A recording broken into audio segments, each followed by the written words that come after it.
Alors, la démarche, elle a démarré par palier, en fait. Parce qu'on ne peut pas faire tout seul. Et puis, il y a ce qu'on a beau le dire, et c'est pour ça que c'est important, je pense, de parler d'éducation avant tout. On a certainement, nous, comme nous tous, un petit peu dans nos gènes, le fait d'être à table avec les parents et on finit son pain. Ça passe par là. Ça passe par le non-gaspillage. Moi, ma mère ne m'a pas appris beaucoup la cuisine, mais elle m'a appris surtout à ne pas gaspiller. Et ça reste, malgré tout. Et petit à petit, dans notre chemin, nous sommes allés chercher les outils pour nous aider. Parce que c'est comme dans l'agriculture, c'est comme dans la cuisine. Il est important d'aller voir les autres, ce qu'ils font. Que ce soit dans l'architecture aussi. Et voilà, par ces rencontres, en Autriche, en Suède, au Japon, on a vu d'autres façons de travailler, d'autres façons de mettre en place un hôtel-restaurant, puisque nous avons ouvert un nouvel hôtel-restaurant il y a 12 ans maintenant, et nous sommes partis sur une démarche écolabel européen, qui était assez stricte, mais c'est ça qui m'intéressait. C'est-à-dire qu'on avait plusieurs options facultatives ou obligatoires, et nous remplissions pratiquement 98% du cahier des charges. Et l'important, c'est que ce n'est pas une étiquette que vous mettez sur la porte en disant « je suis écolabel ». Non, c'est plutôt le travail qu'il y a derrière, parce qu'être écolabel dans un établissement, c'est chaque année se remettre en cause, trouver des idées pour avancer. C'est obligatoire. Et nous avons actuellement Pauline, qui est une de nos collaboratrices, qui travaille que sur le sujet du développement durable. On va dire, développement durable, que ça, oui, parce que développement durable, il va plus loin. Il va non seulement sur l'énergie, puisque nous avons panneaux solaires, géothermie, photovoltaïque, bien sûr, tout ce qui est au niveau de l'économie d'énergie, eau, etc. Mais nous avons une démarche sur l'humain, sur les collaborateurs. C'est-à-dire qu'il y a des codes, des règles, et en même temps un travail de fond qui est fait avec tous nos collaborateurs, de façon à ce que non seulement ils soient le mieux possible au travail, qu'ils comprennent un peu notre démarche, et en même temps qu'il y ait cet aspect formation. C'est-à-dire que Pauline les prend une fois par mois, surtout les arrivants, les nouveaux stagiaires, pour leur expliquer la démarche de notre maison. Donc pour moi, c'est ça, la formation. La formation, elle passe en cuisine après. En cuisine, je vous l'ai expliqué tout à l'heure, nous avons 1, voire 2 briefings par semaine, où on parle de produits, et on parle aussi de développement durable. Alors c'est vaste, développement durable. C'est quoi? C'est en fait les amener aux champignons, les amener à cueillir des herbes, et leur expliquer d'une façon assez précise tout ce qui est le domaine de la nutrition.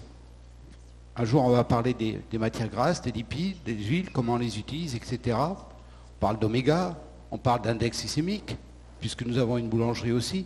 Donc, on essaye de faire prendre conscience à nos collaborateurs de l'impact du produit sur la nutrition. Ça, c'est un deuxième palier. Le troisième palier, qui est presque aussi important, c'est le comportement. Comportement au travail. Alors, ça passe par des choses qui vont vous paraître bizarres. Moi, au début, j'ai dit, je ne vais pas le faire. Ben si, il m'arrive, justement, on a le restaurant du personnel, il m'arrive de leur faire un peu la morale, de dire, mais écoute, si tu te sers, tu finis ton assiette, tout simplement, parce que d'abord, celui qui est derrière, il n'en aura peut-être plus. Simplement, servez-vous, on ne vous plaint rien du tout, mais essayez de finir vos assiettes. Vous voyez, ça passe par ça. Ça passe par le portable. Et ça, on le fait en collégialité, bien entendu, on n'impose pas. Le portable, il n'y a pas de portable à table. Vous dites, si vous voulez votre portable, vous pouvez aller dehors, ou il y a une salle apprêtée pour ça, mais à table, on discute, on rigole, on s'engueule, on fait ce qu'on veut, c'est le moment de détente. Vous voyez, c'est ces petits détails qui fait que on crée une genre de vie qui tourne autour de ça. Après, il y a le travail du même en cuisine. En cuisine, extrêmement important, le respect du produit. Déjà, aller à la rencontre du producteur, ça c'est le travail de mon fils, et de moi aussi, bien sûr. On va à la rencontre du producteur, on va sur les marchés, bien entendu. Et puis, il y a cette écoute, puisque pratiquement, nous sommes... Moi, je ne veux pas dire que je suis 100% bio, c'est pas vrai. D'abord, je dirais que c'est pas possible d'être 100% bio. Le restaurant qui dit qu'il est 100% bio, je demande à voir. Parce que j'ai eu l'expérience personnelle avec la boulangerie que j'ai ouverte au village, maintenant, ça fait 22 ans. Il y a 15 ans, on l'a fait certifier bio. C'est très compliqué. Hein, bio, c'est que la farine, c'est pas un problème. Mais quand vous amenez d'autres éléments, que ce soit des graines, etc., pour avoir tout en bio, c'est pas évident. Et il faut savoir Et je pense que M. Parmentier pourra nous éclairer là-dessus. Il faut voir la fluctuation en 2000 et quelques de la farine qui avait pris 20% en un an, quoi. Après, nous, on vend le pain au prix conventionnel, et c'était plus vraiment applicable et voire compliqué. Alors, ça ne veut pas dire qu'on a abandonné le bio, mais on n'a plus l'appellation bio. On l'a refusé après. Ma démarche est à l'air évoluant, et surtout, elle a évolué, surtout que depuis que mon fils est arrivé, il y a 12 ans. Parce que lui, c'est une génération, et ça c'est formidable, c'est une génération de jeunes maintenant qui ne dérogent pas. Quand vous ouvrez le frigo à la maison, vous avez une petite tomate, une grosse. Avant, elles étaient un petit peu pareilles. Maintenant, on a vraiment un marché dans le frigo, quoi. Ils ne dérogent pas là-dessus. Et je pense que ça, c'est primordial. Alors après, dans la cuisine, c'est tout le travail, justement, pour ne pas gaspiller. Et ça, c'est un travail important, parce que c'est un travail de tous les jours. La brigade au gastronomique, nous sommes quand même plus de 20 collaborateurs, 22. C'est du travail quotidien, pour ne pas jeter. Un brocoli, c'est tout simple. Un romanesco, c'est tout simple. Non, voilà, on récupère ce qu'on appelle la moelle, et bien c'est tout utilisé. On utilise le maximum de produits. Et ça fait partie du quotidien. Après, on a une démarche aussi, et elle est importante sur tout ce qui est déchets. Alors, on parlait de compost tout à l'heure. Nous, on a pratiquement 750 kilos de matière qui partent en déshydratation compost. Alors, je demanderai à Alain, c'est ça, tout à l'heure, un petit peu des infos, parce qu'en fait, on a un engrais qui est déshydraté à 55 degrés. On y met 2 tiers de terre, et on amène de l'apport de vers de terre qu'on cultive aussi. Voilà.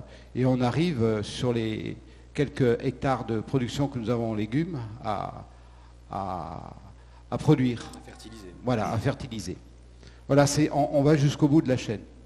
Bon, c'est ma démarche, mais pour simplifier le tout, je crois que chacun a sa démarche à faire. Le producteur a à faire sa démarche, et nous, on a notre démarche à faire.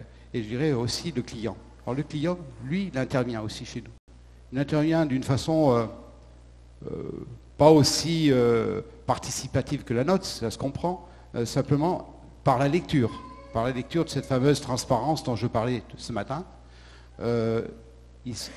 Ils connaissent notre démarche, ils y adhèrent. Par exemple, dans les lieux plus intimes, la chambre, ils sont amenés à faire leur tri sélectif. Voilà, ça fait partie un petit peu de ça. Ils sont au courant des économies qu'on peut faire dans la maison.